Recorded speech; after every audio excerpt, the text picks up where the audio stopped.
Okay, so last question. I always like to draw a diagram of what's happening. So we have a pulley, and we have some masses hanging either side, and we know the pulley is at a height of 5 meters. So we know the pulley is at a height of 5 meters from the ground. We know that both particles are hanging vertically at a height of 2 meters above the ground. So there must be some forces. This is 6, this is 2, so this has a force of 6g, this has a force of sorry, not 3g, has a force of 3g. That means the system will accelerate this way on that side and will accelerate upwards on that side. There's tension created by the particles in the string, like so.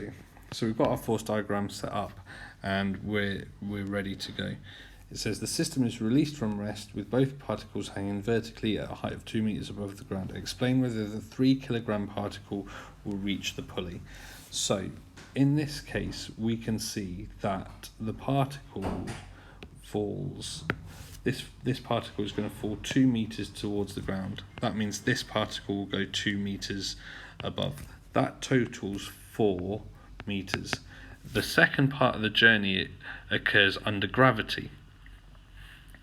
So when it occurs under gravity, it's going to go up a little bit further, and we need to see whether under gravity that particle touches the pulley or not. So in order for us to work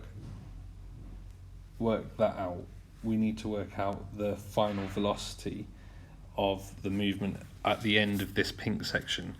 That becomes the initial velocity. So the way that we start off by doing that is by creating our 2 equations of motion. For the 6 kg particle,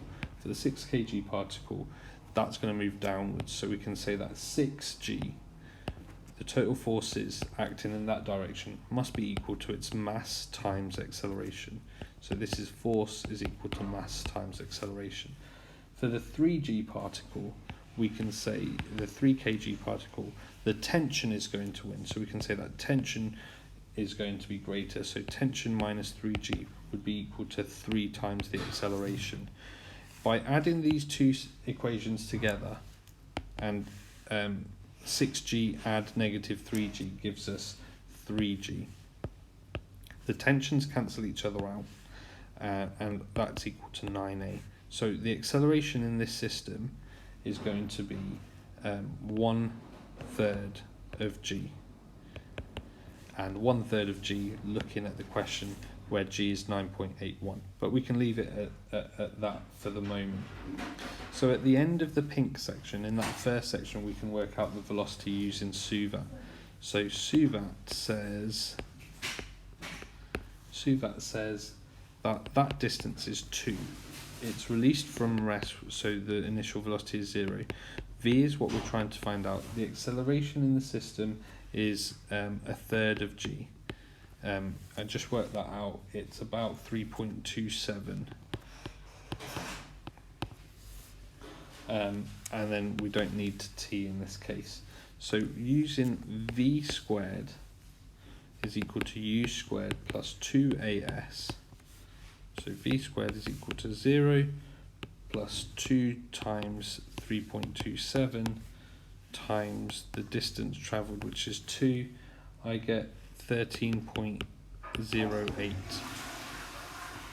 Square rooting that will give me an answer for v.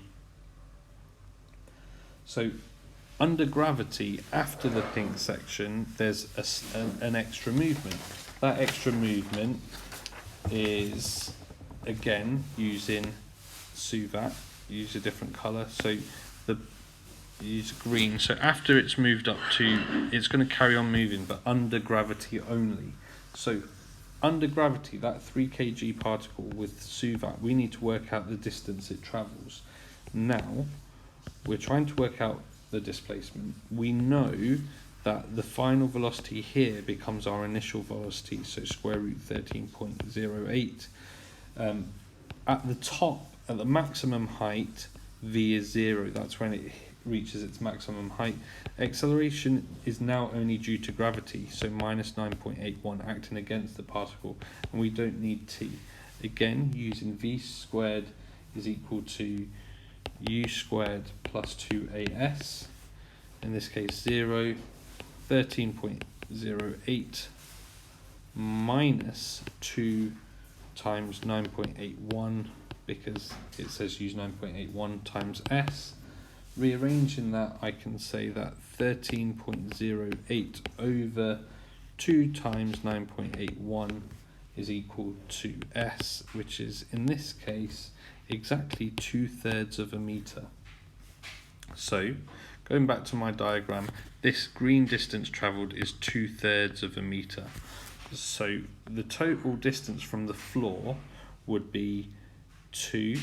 So the total distance that the 3 kilogram mass is from the floor would be the 2 down plus the 2 up plus 2/3 of a meter, which is equal to 4 2/3 from the floor.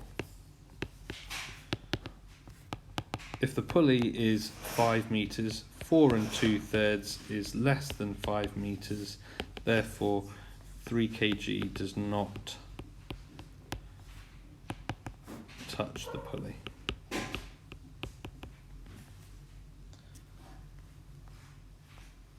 For the modelling assumption questions, you just had to explain the meaning here. So light inextensible means that the string has negligible mass. Negligible, that's horrible spelling. Negligible mass, and it can't be stretched.